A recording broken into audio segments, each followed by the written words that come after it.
Welcome to Alien Mythos X. December 26, 1980, 3:00 a.m. A glowing object descended into Rendlesham Forest near RAF Woodbridge, a NATO nuclear weapons base in England. U.S. Air Force security personnel approached. What they found changed their lives forever, and what it left behind was a message from the stars. Britain's Roswell.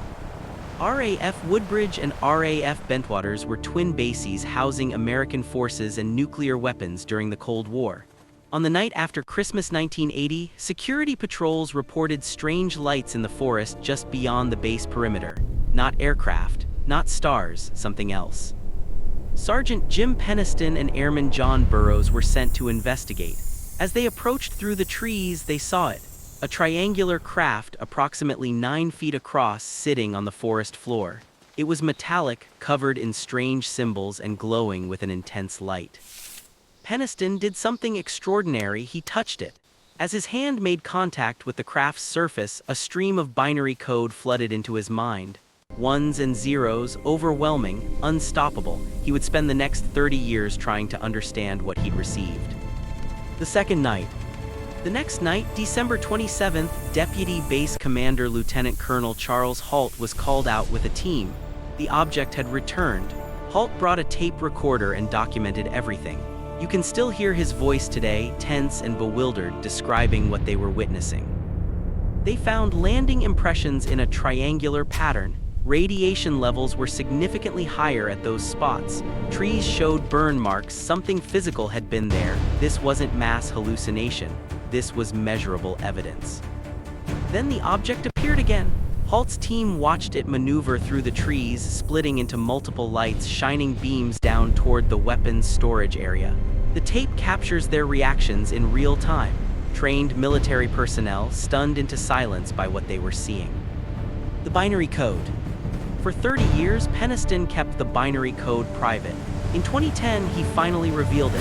When decoded, the message contained coordinates, geographic locations on Earth, ancient sites, the pyramids of Giza, Nazca in Peru, and something else. A message, exploration of humanity. But there was more. The coordinates included temporal data, not just where but when, and some of those dates were in the future, predictions or warnings. The full meaning remains unclear, but the precision was undeniable. This wasn't random. This was deliberate communication. The evidence that remains. Colonel Halt wrote an official memo to the Ministry of Defense. Known as the Halt Memo, it's one of the few official military documents acknowledging a UFO incident. The British government released it years later. It confirms the radiation readings, the landing marks, the sightings by multiple trained observers. The audio recording exists. You can hear Halt and his team in real time. The plaster casts of the landing impressions exist.